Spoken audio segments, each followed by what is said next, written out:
Hey guys, let's get more news about Dallas, but first, don't forget to subscribe and leave your like. James Jones chided by peers for prematurely saying Dak Prescott quit on Cowboys. The Dallas Cowboys have received plenty of warranted criticism from the media this NFL season. But on Tuesday, FS1 NFL analyst James Jones' criticism of quarterback Dak Prescott caught flack for being premature and ultimately untrue. During his weekly spot on 105.3 The Fan on Tuesday, Cowboys owner Jerry Jones revealed that Prescott would likely head to injured reserve with a hamstring injury he suffered in Sunday's loss to the Atlanta Falcons. In response, FS1 NFL analyst James Jones said that Prescott should only miss 1 or 2 weeks with the injury, and is quitting on the team by potentially going on IR. Dak is quitting, said Jones. And it's crazy, because it ain't even funny though. My man is quitting on these dudes. I've had a hamstring injury plenty of times. And I'm back the next week. It don't take no 4 weeks for you to heal from no hamstring. You're no Lamar Jackson, you're not Jalen Hurts. You're not running, where are you running to? 4 weeks? Basically put me on ice for 4 weeks. No fight, no nothing. Is it off the bone or something? Because there is no way you're telling me you're out 4 weeks with no answers, no fight, no nothing for a hamstring. And you're a quarterback. There ain't no way. On Wednesday, we learned about the severity of the hamstring injury. According to NFL Network's Jane Slater, the initial diagnosis for Prescott is a partial avulsion of his hamstring tendon partially torn off the bone. He is still reportedly unsure whether he will go on injured reserve and is seeking other opinions to potentially return faster than the minimum 4 weeks he would be sidelined on IR. Obviously, this diagnosis changed the optics. Any player who has quit on his team, as Jones suggested, would have already been on injured reserve. Especially considering a partially torn hamstring injury like Prescott's typically takes over 4 weeks to recover from. This development led many of Jones' peers in NFL media to mock his premature statement on social media.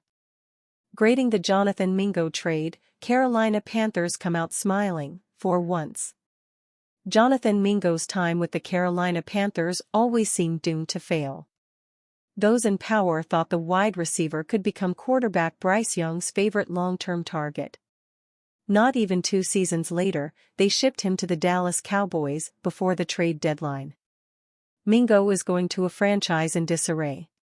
The Cowboys are 3-5 without star quarterback Dak Prescott for the next 4 games. Unless Cooper Rush or Trey Lance take a monumental surge forward, the chances of Dallas catching up with the Washington Commanders and Philadelphia Eagles are remote. Jerry Jones stated that the Cowboys were highly impressed with Mingo during his pre-draft evaluations. Not enough to draft him, which was thanks in no small part to Carolina valuing the player higher than most projections. This preconceived notion of his potential, completely ignoring his lack of production at the next level, worked in general manager Dan Morgan's favor. The Panthers sent Mingo and a 7th-round selection to the Cowboys in exchange for a 4th-round pick.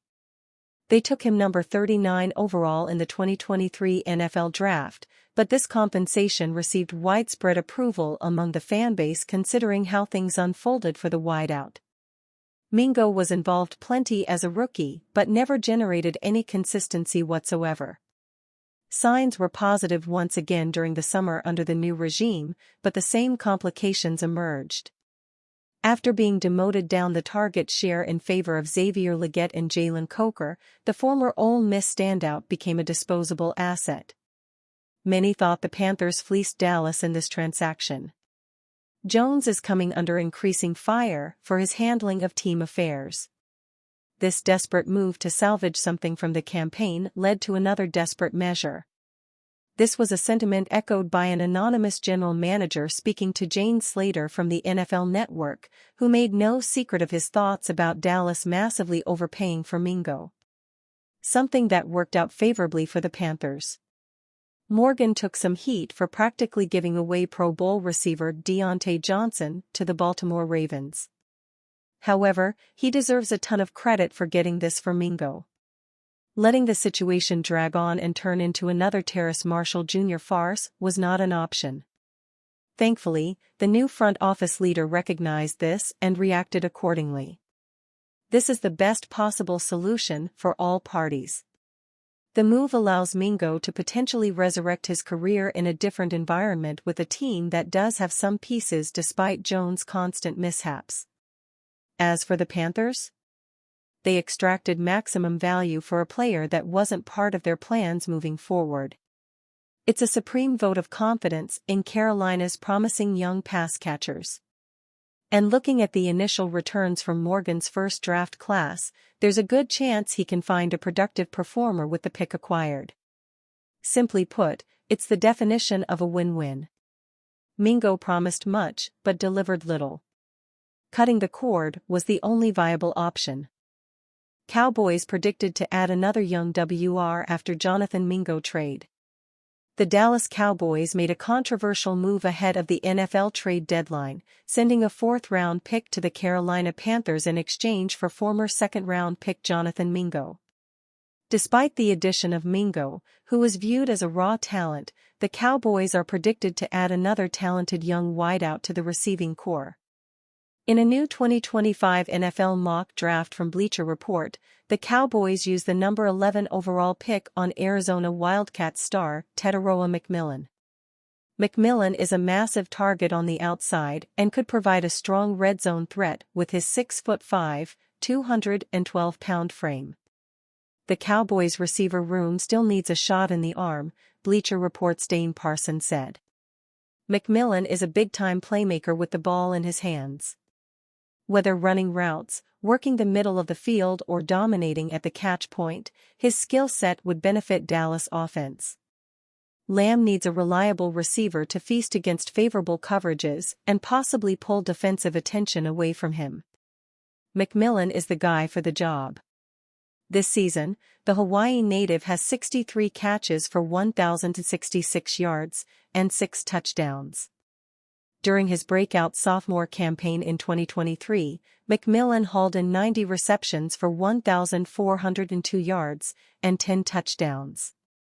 As a freshman, he recorded 702 receiving yards and another 8 scores. There is no denying Mcmillan's ability to find the end zone, and if the Cowboys can land him with their first-round pick, it'd be a great addition to a receiving corps that lacks any real number 2 option this season. And, if Mingo can develop into the player the Cowboys appear to believe he can be, the receiver room is instantly upgraded. And you fan? What do you think of the situation of Tetairoa Mcmillan? Leave your opinion in the comments.